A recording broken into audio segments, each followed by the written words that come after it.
Assalamualaikum warahmatullahi wabarakatuh. Hayu urang ngalajengkeun deui hancak deresan urang sadayana kitab Matan Fathul Majid halaman 21. Bismillahirrahmanirrahim. Qolal mu'allifu rahimahullahu ta'ala wa nafa'ana bi ulumihi bidaraini amin ya Allah ya rabbal alamin. As-sifatu sabi'atu ari sifat nomor katujuh al-wajibatu anu wajib lahu ta'ala ka Gusti Allah ta'ala al-qudratu eta sifat kudrat. Wahia sareng ari itu kudrat sifatun eta sifat lahu ta'ala ka Gusti Allah ta'ala azaliyatun anu bangsa ajali mawjudatun anu aya qaimatun anu tetep bizatihi ta'ala dina datna Allah ta'ala. Ya ta'ata gampang biha ku ieu kudrat naon ijadu kulli mumkinin ngayakeun sakabeh anu mungkin wa idamuhu sareng ngeuweuhkeunana itu kullu mumkinin.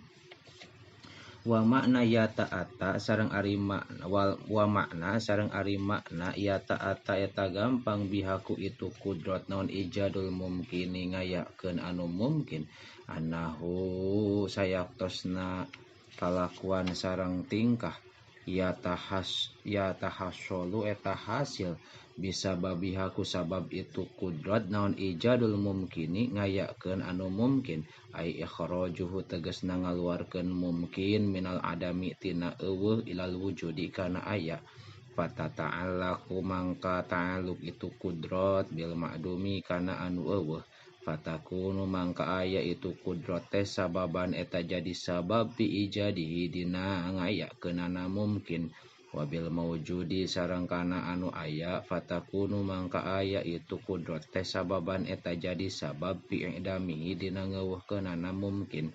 wa ta'alluquha sareng ari ta'alluqna kudrat bil mawjudi kana aya wal ma'dumi sareng kana eueuh yuqalu eta dicarioskeun lahu pikeun itu ta'alluq naon ta'alluqu tanjizi hadisin ta'alluq tanjizi hadis wa makna kaunihi sareng ari makna ayana ta'alluq tanjizi hadis tanjizian eta tanjizi annahu eta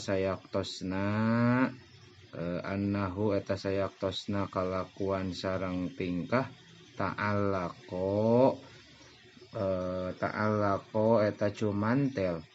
itu ta'alluq bil fa'li kana pagawean walaha sareng eta tetep pikeun kudrat ta'alluqu suluhi qadimun ari ta'alluq suluhi qadim wa sareng ari itu ta'alluq suluhi qadim teh solahiyatuha eta pantesna kudrat bil azali di ajali lil ijadi kana ngayakeun wal idami sareng kana ngeuweuhkeun. Fahia mangka ari itu kudrat teh sholihatun eta pantes bil azali di zaman ajali li antujida kana yen ngayakeun itu kudrat jaidan ka jaid tawilan halna anu panjang anu jangkung au qasiron atawa anu pendek au ta'alluqu tanjizi atawa ta'alluq tanjizi mukhtasun eta dikhususkeun bil hali kana zaman hal allazi anu alaihi eta tetep kaladi zaidun ari ki zaid wa'lam sareng kudu nganyahokeun anjeun annal kudrata kana sayaktosna kudrat la tata'allaqu eta henteu ta'alluq itu kudrat illa bil mumkinati kecuali kana pirang-pirang barang anu mungkin fala tata'allaqu mangka henteu ta'alluq itu kudrat bil wajibati kana pirang-pirang anu wajib kazatihi ta'ala saperti datna Allah ta'ala wa sifatihi sareng kana pirang-pirang sifatna Allah wala sareng teu ta'alluq itu kudrat bil mustahilati kana pirang-pirang anu mustahil kasyariki saperti anu ngareujeungan lahu ta'ala ka Gusti Allah ta'ala li anna sya'nal kudrati karana sayaktosna tingkahna kudrat al ijadu eta ngayakeun wal i'damu sareng ngeuweuhkeun wa dzatuhu ta'ala sareng ari datna Allah ta'ala teh mawjudatun eta anu aya wa sifatuhu sareng ari pirang-pirang sifatna Allah kadzati kadzalika eta saperti dat Wa ijadul maujudi sareng ari ngayakeun anu aya muhalun eta mustahil lima karena perkara fihi eta tetep dina emak teh min tahsilil hasil ari ngahasilkeun anu geus hasil fala ta'ala kumangka henteu ta'aluk itu kudrat biwujudihi ta'ala kana ayana Allah ta'ala wala bi'idamihi sareng henteu kana ngeuweuhkeunana Allah li anna i'damahu ta'ala karena sayaktos ngeuweuhkeun Allah ta'ala mustahilun eta mustahil lima karena perkara yalzamu anu misti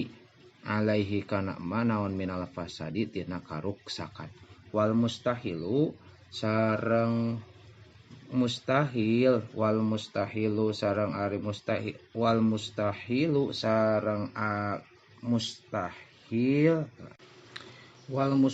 sareng anu mustahil naon ma'dumun dieuweuhkeun fala yumkinu mangka henteu mungkin naon i'damuhu ngeuweuhkeunana Allah fa iza qala mangka di mana-mana nyarios laka ka anjeun saqailun anu ngucap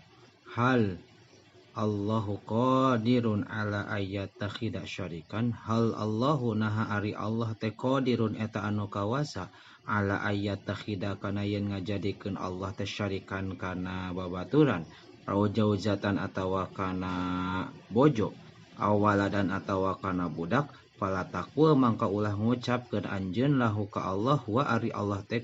lahu ka itu qail wa ari Allah teh qadirun eta anu kawasa ala zalika kana itu mazkur li anna zalika karena sayaktos teh itu mazkur teh mustahilun eta mustahil wal qudratu sareng ari qudrat teh la ta'alaku eta henteu ta'aluk itu qudrat bihi kana mustahil wala taqul sareng ulah ngucapkeun anjeun lahu ka itu qail laisa henteu Allah teh biqadirin eta anu kawasa li annaka karena sayaktosna anjeun bitu eta netepkeun anjeun lahu ka Gusti Allah al ajza kana apes wal ajzu sareng ari apes alaihi ta'ala ka Gusti Allah ta'ala muhalun eta mustahil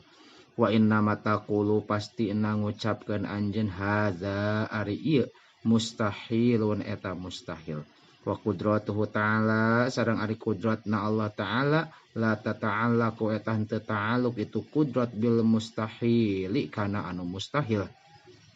fatanabah mangka kudu eling anjeun lizalika kana itu mazkur fa qudratuhu ta'ala tuluy al qudratna Allah ta'ala teh la tata'allaqu eta henteu ta'alluq itu qudrat illa bil mumkinati kecuali kana pirang-pirang anu mungkin la henteu ta'alluq bil wajibati kana pirang-pirang anu wajib wala bil mustahilati sareng henteu kana pirang-pirang anu mustahil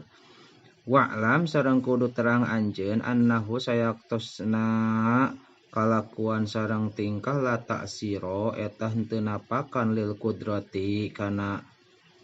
qudrati pikeun qudrat bil mumkini dina anu mungkin wa inna ma ta'siru pastina ari napakan teh li zatihi ta'ala eta pikeun datna Allah ta'ala wal qudratu sareng ari qudrat sababun eta jadi sabab bi ta'siri dina napakan qala ibnu dzikri qala nyariosa ibnu dzikri rahimahu muga ngarahmat ka itu ibnu dzikri sallallahu Gusti Allah ta'ala mahlur Allah wal fi'lu sareng ari pagawean li zati eta tetep pikeun dat bidhi sifati anu ngagaduhan pirang-pirang sifat pamani atakoda wallahu a'lam bissawab.